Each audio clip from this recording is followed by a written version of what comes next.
रास्ते में रुकना पड़ता है क्योंकि लोग रोकते हैं गांव में, तो अच्छा नहीं लगता अगर रुके नहीं हम, तो रुक रुक के आ रहे हैं। अब क्या करें, देर हो गई। अच्छा, तो चुनाव का समय है और इस बार चुनाव में यहाँ से उम्मीदवार मेरे बड़े भाई राहुल जी हैं। जानते हैं उनको? जानती हैं? मिली हैं? क्या जानती हैं उनके बारे में? अच्छे नेता हैं। क्यों? कौन सा काम?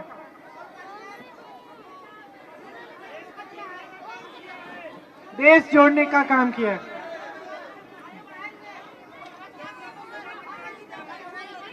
तो मेरे भाई राहुल जी ने शायद इस देश में अकेले नेता होंगे जिन्होंने 4000 किलोमीटर की यात्रा, पैदल यात्रा की, सिर्फ आपकी समस्याओं को समझने के लिए, आपसे मिलने के लिए और ये समझने के लिए कि आपके लिए किस तरह की नीतियां बन सकती हैं। वो जब इस यात्रा पे निकले तो उनके दिल में ये बात थी कि आजकल देश में बहुत नफरत फैलाई जा रही है, समुदायों के बीच में, जातियों के बीच में, अलग अलग लोगों के बीच में। तो वो ये संदेश देना चाह रहे थे पूरे देश को कि ये देश एक है, हम सब एक बड़े परिवार की तरह हैं, हम सब उस परिवार के सदस्य हैं और साथ साथ जनता से मिलकर ये समझना चाह रहे थे कि आपकी सबसे बड़ी समस्याएं आज क्या है। तो जब वो इस यात्रा से आए तो उनको ये बात समझ में आई कि पिछले 10 सालों में सबसे ज्यादा अन्याय इस देश में देश के गरीब, देश के किसान, देश की महिलाओं के साथ हुआ है। उनको ये एहसास हुआ कि जो नरेंद्र मोदी जी की सरकार है, जो 10 सालों से चल रही है, उसकी सारी नीतियां जनता के विरोधी नीतियां हैं। जो नीतियां बन रही हैं वो सब बड़े बड़े खरबपतियों के फायदे के लिए बन रही हैं। जो देश का किसान है वो आज पिस रहा है, कमा नहीं पा रहा है खेती से, चाहे कितनी भी मेहनत कर ले, सब कुछ इतना महंगा हो गया है। खेती के सारे सामान महंगे हो गए हैं, उन पे जीएसटी टैक्स लग गई है, तो खेती से कमाई हो नहीं पा रही है। आप लोग मेहनत से अपने बच्चों को बड़ा करते हो, उनको पढ़ाते हो, लिखाते हो, चाहे कितना भी गरीब परिवार हो। आज सबसे पहला मकसद तो यही होता है कि बच्चे पढ़ लिख लें, क्योंकि फिर बच्चे बड़े होकर रोजगार लेंगे, कमा लेंगे, अच्छी नौकरी मिलेगी। लेकिन आज परिस्थितियां ये हैं कि आप मेहनत से पढ़ाते हैं, लिखाते हैं, फिर भी नौकरी की कोई संभावना नहीं है, रोजगार की कोई संभावना नहीं है, क्योंकि देश में 45 सालों में सबसे ज्यादा बेरोजगारी आज है जो मोदी जी की सरकार में है। और सबसे ज्यादा महंगाई भी, जिस तरह से आप लोग सब जानते हो कितनी महंगाई है, उसका सामना आप कर रहे हो। मेरी बहनें यहाँ बैठी हैं, आप दुकान जाती हो, आधी चीजें छोड़ के आ जाती हो। अगर मन में भैया आप सामने से हट जाएंगे, आप हट जाएं, आप इधर आ जाइए, इधर आ जाइए। नहीं, आपका कैमरा इधर आ जाए, ठीक है। आप दुकान जाती हो तो जब सामान खरीदने जाती हो तो ये सच है कि नहीं कि आधी चीजों के लिए सोचते चलो ये छोड़ देते हैं, अगली बार ले लेंगे, है ना? सोचती हो कि नहीं, अभी नहीं लेंगे इसको। कोई बीमार पड़ता है घर में तो इलाज कैसे करना है, घबराहट होती है कि नहीं? होती है ना। बच्चों के लिए नई वर्दी खरीदनी है, एग्जाम के लिए कुछ खरीदना है, फीस भरनी है, कोई बड़ा बच्चा है तो उसको ट्यूशन में भिजवाना है परीक्षा करने के लिए, भर्ती के लिए। तो सब बड़ी बड़ी समस्याएं हैं। महंगाई की वजह से आप कुछ खरीद नहीं पा रहे हो, कुछ सस्ता नहीं है। कोई सोच नहीं सकता था कि एक जमाने में अगर कोई कहता कि एक सिलेंडर 1200 का है, कोई सोच नहीं सकता था कि ऐसा होगा। मिट्टी का तेल इतना महंगा है, बंद ही हो गया है, मिल ही नहीं रहा है। देखो, अच्छा क्यों, क्या हुआ? अच्छा, चीनी भी बंद हो गई। चीनी कैसे बंद? अच्छा अच्छा, देख लीजिए। लेकिन मोदी जी कहते हैं कि आपको 5 किलो राशन मिलता है, और वो ये भी कहते हैं कि इसी 5 किलो में काम चलाओ, क्योंकि और कुछ नहीं देने वाली है सरकार तुम्हें। जब रोजगार की बात आती है तो मुंह बंद, जब किसानों के लिए कर्ज माफी की बात होती है तो मुंह बंद, जब आपके लिए राहत की बात आती है मुंह बंद। बड़े खरबपतियों को 16 लाख करोड़ रुपए कर्ज माफ किए हैं, 16 लाख करोड़ रुपए।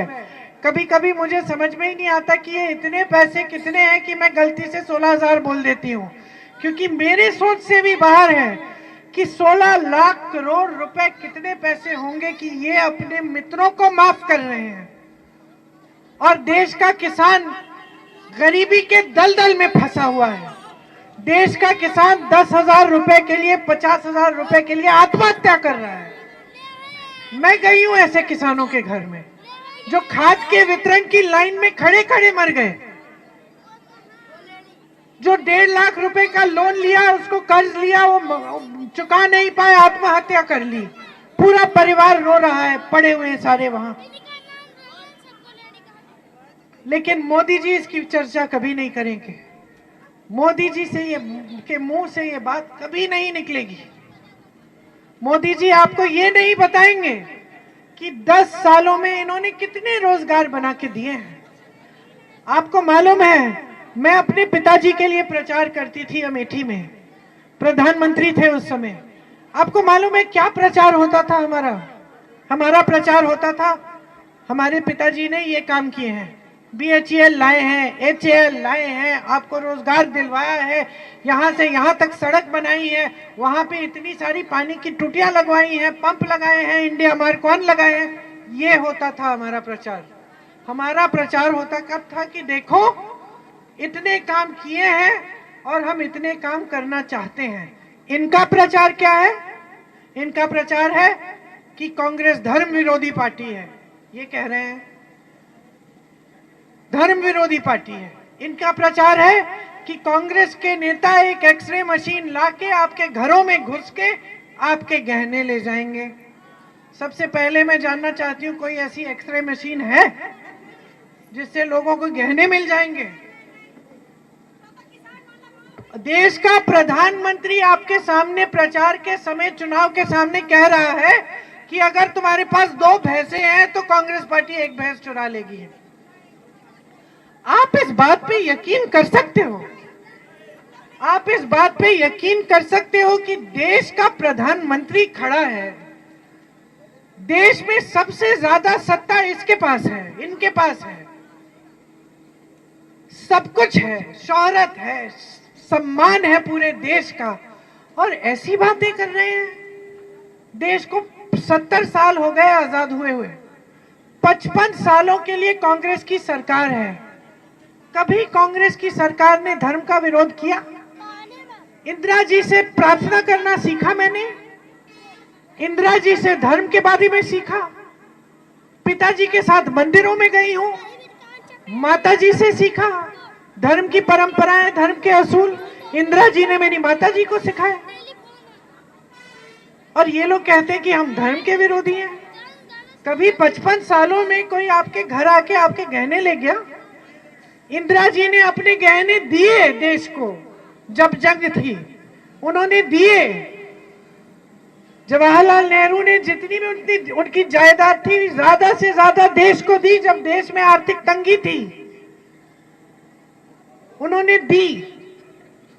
और ये लोग आपके सामने खड़े होके ऐसे झूठ बोलते हैं। इनको इतना आदर नहीं है जनता का कि जनता के सामने खड़े हो तो सच सच बताएं। आज परिस्थिति इस तरह से बन गई है, बहन आप बोल रही हो, वो वाली पीछे वाली आप बोल रही हो ना बहन, आपके घर में आते हैं, अमेठी में पिछले चुनाव में घरों में गई उम्मीदवार, दुरदुरिया कराया सबको, और उसके बाद शपथ दिलवाया कि भगवान के नाम से शपथ लो कि भाजपा में वोट डालोगे। तो किसके नाम पे वोट ले रहे हैं? भगवान के नाम पे, धर्म के नाम पे, और काम नहीं करना। देखिए भगवान क्या चाहते हैं जनता से, क्या सिखाया है हमारे धर्म ने शुरू से, हमारी धार्मिक परंपरा क्या रही है? अच्छा क्या, अच्छे दिली, अच्छे के लिए अच्छा दिल होना चाहिए, सच्चाई बोलनी चाहिए, सत्य की परंपरा है। हम भगवान राम को क्यों पूजते हैं? भगवान राम जब रावण से लड़े तो सत्ता थी उनके पास, सत्ता को तो नहीं पूजते हम, सत्ता तो रावण के पास थी। बड़े बड़े सोने के रथ किसके पास थे? रावण के पास थे, भगवान राम के पास नहीं थे। भगवान राम वनवास में थे, भगवान राम तो छोटी सी कुटिया में रह रहे थे वनवास में। लेकिन हमारी श्रद्धा किसके साथ है? भगवान राम के साथ है, क्योंकि भगवान राम सत्य की लड़ाई लड़े हैं, क्योंकि भगवान राम किसी से भी मिलते थे, बड़ा आदमी हो, छोटा आदमी हो, गरीब हो, अमीर हो, भगवान राम श्रद्धा से मिलते थे, प्रेम से मिलते थे। इसीलिए हम भगवान राम को पूजते हैं, क्योंकि उनके दिल में सच्चाई थी। तो भगवान राम क्या चाहेंगे आज की देश की जनता से? क्या भगवान राम ये चाहेंगे कि झूठ बोलने वाले उनके नाम से आपका वोट ले, कि भगवान राम ये चाहेंगे कि आप जागरूक बनो, आप सच्चाई को समझो कि सत्य क्या है, आपको दिखाया क्या जा रहा है लेकिन असलियत क्या है, और उसके आधार पर, अपनी सच्चाई के आधार पर आप वोट दो। अब उतना तो आप कह रही हैं क्या कहूं? तो वही कह रही हैं आप जो मैं कह रही हूं कि देखो इतने बड़े नेता बन गए, पूरे देश में ये प्रचार करते हैं भाजपा के नेता कि मोदी जी जैसे कोई नेता इस देश में कभी हुए नहीं है। वो कहते हैं कि मोदी जी दुनिया के सबसे बड़े नेता हैं और दुनिया के जितने भी प्रधानमंत्री और बड़े बड़े नेता हैं वो मोदी जी की ओर दिशा निर्देश के लिए देख रहे हैं। कहते हैं कि नहीं? और दीदी सुनो, मैं कह रही हूं कि अगर मोदी जी इतने बड़े नेता हैं, इतनी सत्ता है उनके पास, सब उनसे डरते हैं, कोई उनके सामने बोलने की हिम्मत ही नहीं रखता है, उनके पास इतनी सत्ता है, इतने साधन हैं, तो आज तक देश की बेरोजगारी को खत्म करने के लिए इन्होंने कुछ काम क्यों नहीं किया? कर सकते हैं, क्यों नहीं किया? किसानों का कर्ज माफ क्यों नहीं किया? बेरोजगारी को खत्म क्यों नहीं किया? महंगाई को कम क्यों नहीं किया? आज ये परिस्थिति क्यों है कि आपको मिट्टी की तेल नहीं मिल रही है, कि आपको चीनी नहीं मिल रही है? यही परिस्थिति क्यों बनी है इस देश में? अगर इस देश की अर्थव्यवस्था इतनी तेजी से आगे बढ़ रही है जितना ये टीवी वाले आपको दिखाते हैं, तो आपका जीवन खाई में क्यों है? देश की जनता तो आप ही है ना, है ना? तो अगर देश इतना फूल रहा है, फल रहा है, देश की अर्थव्यवस्था इतनी आगे बढ़ गई है, तो आपके जीवन में परिवर्तन क्यों नहीं आया है? तो भाजपा पार्टी जो है आज दुनिया की सबसे अमीर पार्टी बन गई है, दुनिया की सबसे अमीर पार्टी। हमारे और समाजवादी वाले जो नेता हैं, जो कार्यकर्ता हैं, इनसे पूछो, मुफ्त में काम करते हैं। मैं उनको बोलती हूँ जाओ काम करो, गांव में जाओ, ये वो पैसे थोड़ी मिलते उनको, वेतन पे नहीं काम करते, मुफ्त में करते हैं, सेवा का काम करते हैं। भाजपा के जो है उनके बड़े बड़े ऑफिस बना दिए इन्होंने, सबको कुछ ना कुछ पैसा मिल रहा है। कैसे हुआ ये? दुनिया की सबसे बड़ी पार्टी कैसे बनी? अगर आप सबसे ईमानदार नेता हो तो कहां से आया ये पैसा? आपने कहा था दुनिया में जितना भी काला धन छिपा हुआ है वो देश में वापस लाएंगे। आया? हमने तो नहीं देखा, आपने भी नहीं देखा। वो तो कहते थे जो जो आएगा उसमें से 15-15 लाख आपके खाते में जाएंगे। आए तो किसके खाते में गए? कहीं इनकी पार्टी के खाते में तो नहीं चले गए कि इतनी अमीर पार्टी बन गई कि इनके नेता इतने सक्षम बन गए। ये कहते हैं हम देश के सबसे ईमानदार नेता हैं, भ्रष्टाचार के खिलाफ अकेले लड़ रहे हैं, इसलिए ये सारी पार्टी इकट्ठी हो गई है। अगर ये सबसे ईमानदार नेता है तो ये से इतना चंदा कैसे ले रहे हैं इतने सारे लोगों से? गुजरात में एक पुल गिरा, सैकड़ों लोग मर गए, बह गए पानी में। उस पुल बनाने वाली कंपनी से चंदा किसने लिया? इन्होंने लिया। आपको वैक्सीन लगी, टीका लगा, कोविड वाला टीका लगा, सबको लगा, बच्चों को लगा, बड़ों को लगा, सबको लगा। हम सब उस समय सोच रहे थे कि भगवान जाने ठीक है कि नहीं, लेकिन हमने टीका ले लिया। प्रमाण पत्र मिला, मोदी जी का चेहरा था उस पे। उस कंपनी से 52 करोड़ चंदा लिया इन्होंने। आज पता चल रहा है कि तमाम लोग उस टीके को लेने से, काफी लोग हैं जिनका रिएक्शन हो रहा है, ऐसे गिर के मर रहे हैं। सबको घबराहट हो रही है, सबको घबराहट हो रही है। मुझे भी 2 टीके लगे। हम सब सोच रहे हैं कि भगवान जाने क्या था क्या नहीं था। उससे भी आपने चंदा लिया। आपने ऐसी कंपनियों से चंदा लिया जिसपे आप छापा मार रहे थे, चंदा ले लिया, छापे बंद कर लिए। ऐसी कंपनियों से लिया जिसपे आपने केस लगाए थे, चंदा लिया, केस ठंडे बस्ते में कर दिया। तो आप ईमानदार कहां से निकले? आपकी सच्चाई है सामने अब पूरे देश की, पूरा देश देख रहा है। जो वादे किए आपने रखे नहीं, जो बड़े इवेंट दिखाए जा रहे हैं देश को कि देश की बड़ी तरक्की हो रही है, वो तरक्की देशवासियों के घरों में तो आ नहीं रही है। आप महंगाई से इनको पीस रहे हो, कमा नहीं पा रहा है कोई। बेरोजगार तमाम युवा है, 30 लाख पद आपने खाली रखे हुए, किस लिए, किसको देंगे? खाली पद है, खाली नौजवान है, पद तो दे दो जो पड़े हैं, वो भी नहीं दिए। तो इस तरह से अगर सरकार चलेगी 5 साल और, तो इन्होंने तो पहले ही आपको बता दिया क्या करने जा रहे हैं। इनके नेता हर जगह जाके कहने लगे कि हम संविधान को बदलेंगे।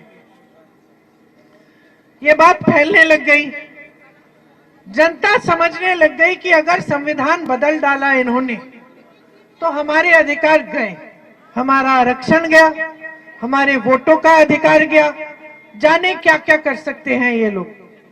जब ये बात फैलने लग गई तो अचानक मोदी जी को लगा कि अरे अब वोट नहीं मिलेगा, क्योंकि जनता में ये बात फैल गई है, तो जनता नाराज हो जाएगी। तो अब मंचों से कहने लगे हैं कि नहीं नहीं, हम संविधान को नहीं बदलेंगे। फिर तुमने अपने नेताओं से क्यों कहलवाया सब जगह? क्योंकि नियत तो तुम्हारी यही है, नियत तो यही है कि जनता के अधिकारों को कमजोर करो। इसका प्रमाण आपने देख लिया है।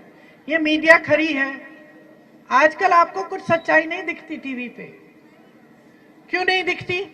क्योंकि सारी मीडिया की कंपनी बड़े बड़े खरबपतियों ने खरीद रखी है, तो आपको सच्चाई दिखाने वाला कोई नहीं रहा। आज आप जो टीवी पे देखते हैं उसको मानो मत, वो सच नहीं है। आज आपकी सच्चाई वही है जो आप जी रहे हैं, वही मिट्टी की तेल की किल्लत, वही चीनी की किल्लत, वही महंगाई, वही किसान के कर्ज, वही गरीबी की दलदल। ये है सच्चाई आज इस देश की। और सबसे घिनौनी सच्चाई ये है कि इस देश की सरकार को कोई परवाह नहीं है, इसका कोई परवाह नहीं है। प्रधानमंत्री जी कट चुके हैं आपसे, वाराणसी उनका संसदीय क्षेत्र है।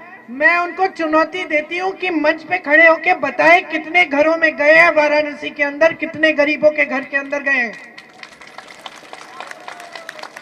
मैं चुनौती देती हूं उनको कि बताएं कि वाराणसी में जितनी समस्याएं वो जानते भी हैं क्या समस्याएं हैं।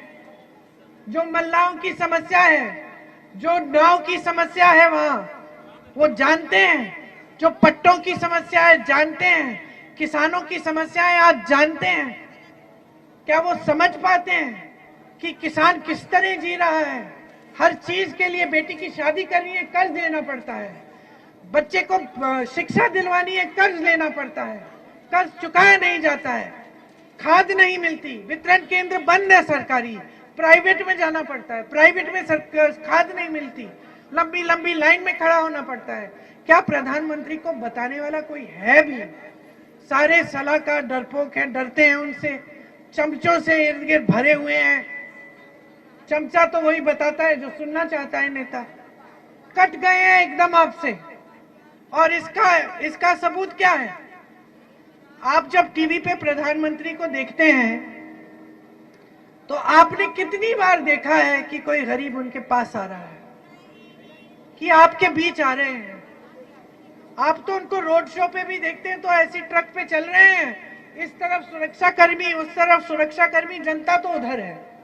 और अगर कोई आना भी चाहे तो ऐसे करके उसको आने देंगे कि जैसे वो कोई आतंकवादी हो कि उसको मारने जा रहे हैं।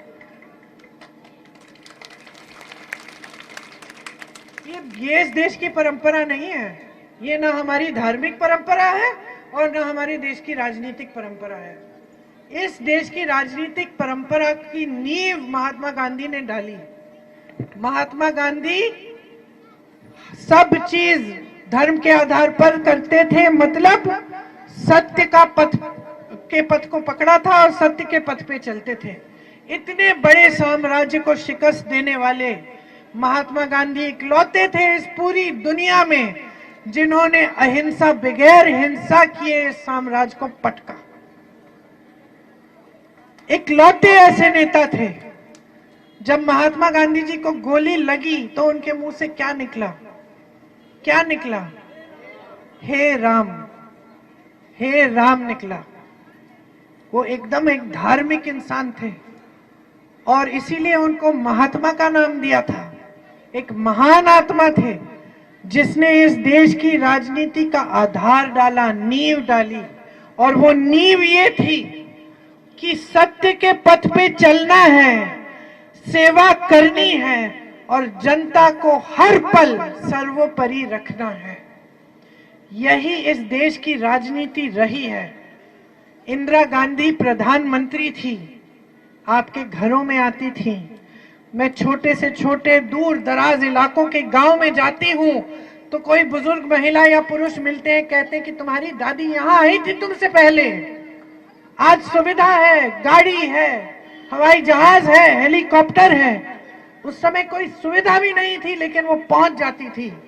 उनकी फोटो है, हाथी पे चढ़ के जा रही है गांव में जहां रास्ता नहीं है, कि किसी न किसी तरह संकट में है मेरे लोग, किसी न किसी तरह से मुझे जनता के पास पहुंचना है। और आज ये प्रधानमंत्री जो आपकी संकटों के बारे में सुनना ही नहीं चाहते, आपके बीच आना ही नहीं चाहते।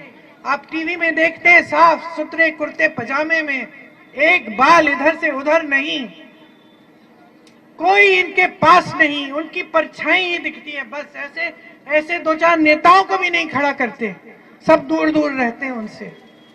जनता से तो एकदम कट गए हैं। सच्चाई ये है कि अगर आज आप बदलाव नहीं लाओगे देश में तो ये देश जिस खाई में जा रहा है उससे निकलेगा नहीं। और मैं इसलिए कह रही हूं क्योंकि अलग अलग स्तर पे क्या हो रहा है।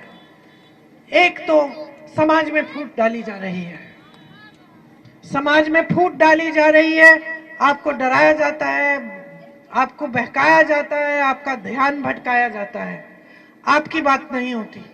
आपकी बड़ी बड़ी समस्याएं हैं, उन समस्याओं की बात नहीं होती। महंगाई, बेरोजगारी, महिलाओं पे जो अत्याचार हो रहे हैं, ये सब बातें नहीं होती। बातें होती है फिजूल की। धर्म के नाम पे वोट लिया जा रहा है। सारे नेताओं की आदत बिगड़ गई है। सुन लीजिए, बच्चों की आदत आप ठीक कर लेती हैं। बच्चा गलत करता है, झूठ बोलता है, टोक देती हैं। थप्पड़ भी मार लेती है, कभी कभी डांटती है ना। नेताओं की आदत क्यों बिगड़ने दे रही है? नेता समझ गया है चुनाव के समय में आऊंगा, धर्म की बात करूंगा, जनता के जज्बातों को उभारूंगा, वोट मिल जाएगा, मैं खुश, जनता जाए अपने घर और मुझे काम करने की कोई जरूरत नहीं है।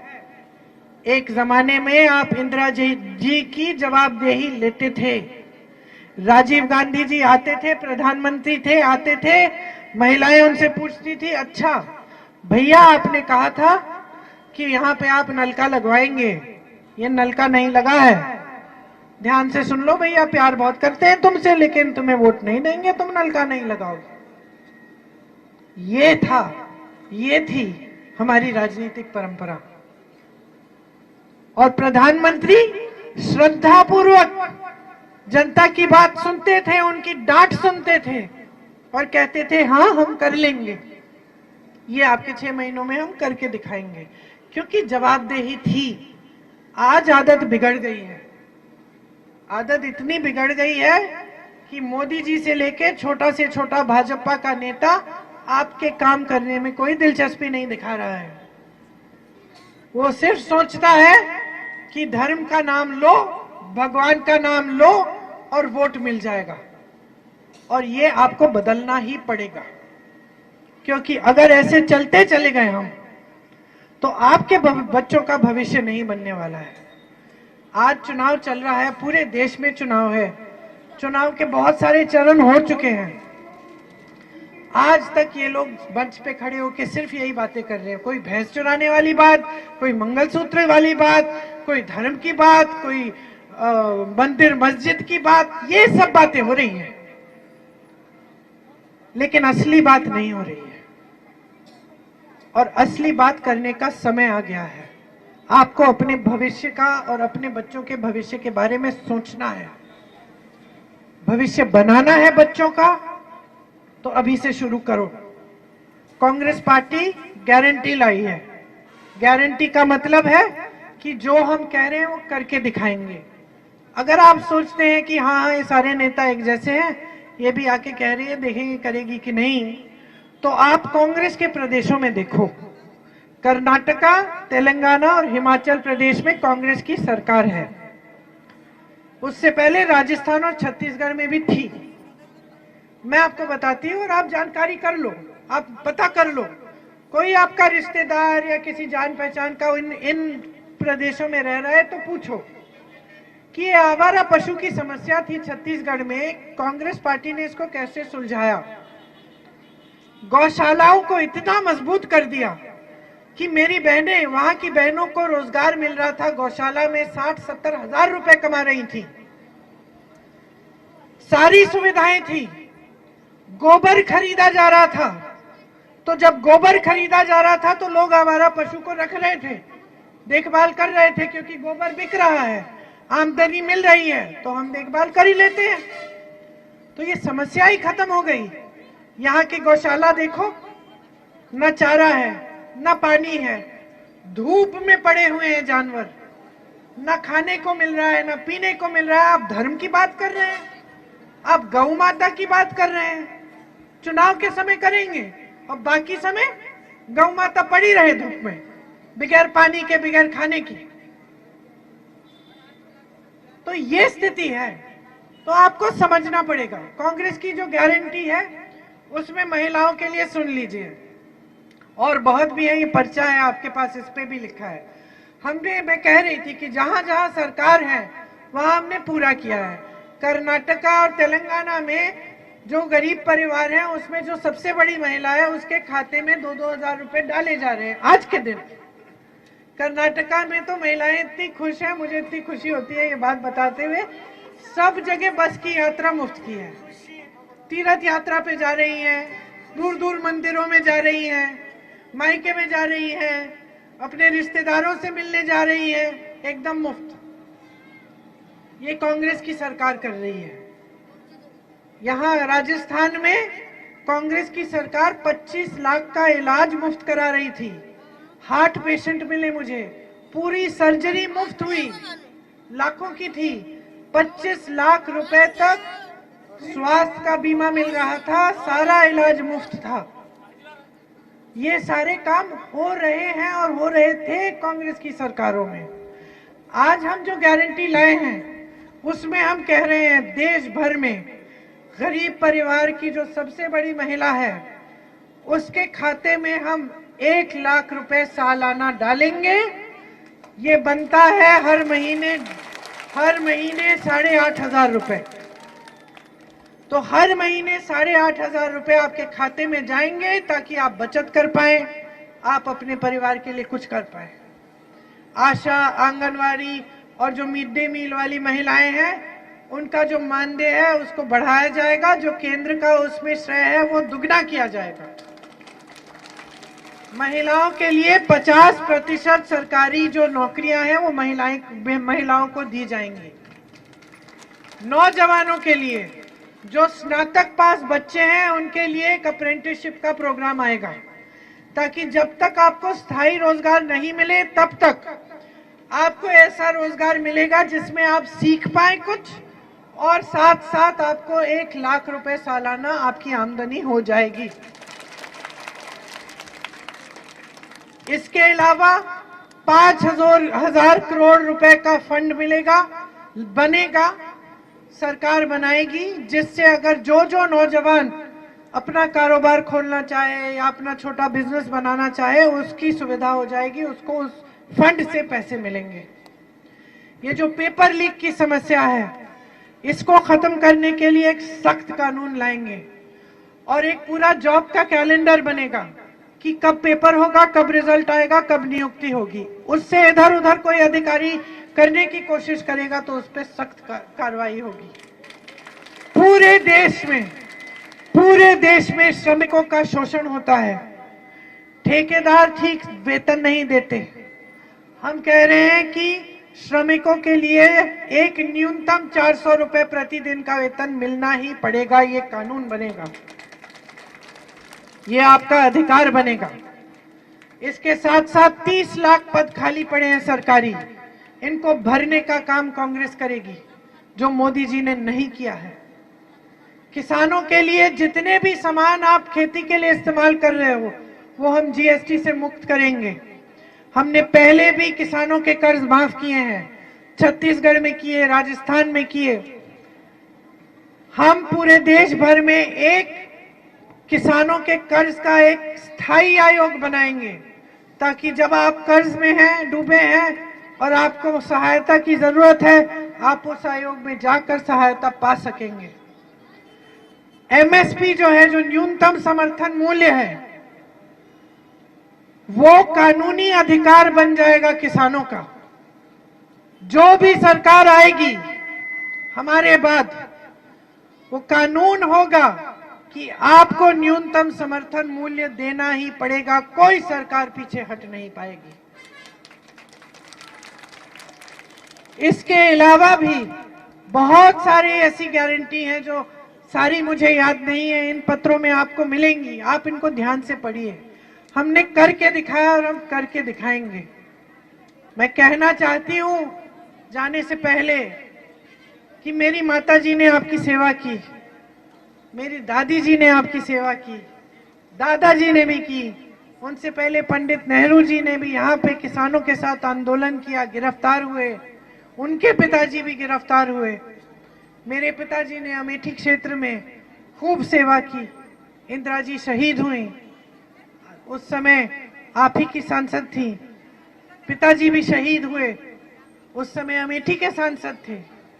पूरे परिवार ने हमेशा एक सेवा और समर्पण की परंपरा बनाई है आपके साथ, और आपने अपार प्रेम दिया है, इतना प्रेम दिया है, इतना सम्मान दिया है कि हम जीवन भर उसे चुकाने की कोशिश करें तो नहीं चुका पाएंगे।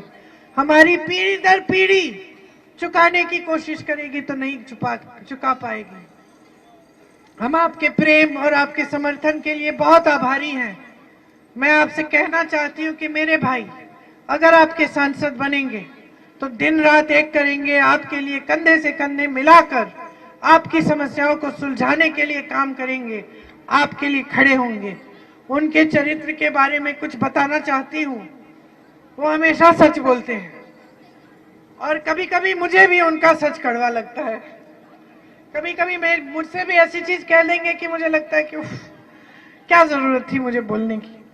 बाद में सोचती हूँ कि सही बात बोली भाई ने, क्योंकि भाई हमेशा सच्चाई बोलते हैं, उनके चरित्र में ही है। वो आपको यहाँ के आपको गुमराह नहीं कर सकते, आपको फुसला नहीं सकते, झूठ नहीं बोलेंगे। और दूसरी बात यह है उनके चरित्र के बारे में कि बचपन से ही वो अन्याय नहीं सहना जानते। अन्याय जहां देखते हैं वो लड़ जाते हैं। उनको पसंद नहीं है बिल्कुल कि किसी के साथ अन्याय हो। तो देख रहे हैं कि जनता के साथ बहुत अन्याय हो रहा है, जनता को बार बार गुमराह किया जा रहा है, बार बार ध्यान जनता का भटकाया जा रहा है। तो मैं आपसे कहना चाहती हूं कि वो हमेशा आपसे सच ही बोलेंगे और हमेशा न्याय की लड़ाई में आपके साथ खड़े रहेंगे। आपके लिए समर्पित है, मैं भी समर्पित हूं। आपसे उम्मीद यह है कि वोट डालने के समय आप पूरी जिम्मेदारी से सोच समझकर अपना वोट डालेंगे और अपने ही पक्ष में डालेंगे, अपने ही परिवारों को सक्षम बनाने के लिए, अपने ही भविष्यों को मजबूत बनाने के लिए डालेंगे। आपने बहुत ध्यान से मेरी बातें सुनी, खासतौर से मेरी बहनें ने। बहुत बहुत धन्यवाद। जय हिंद।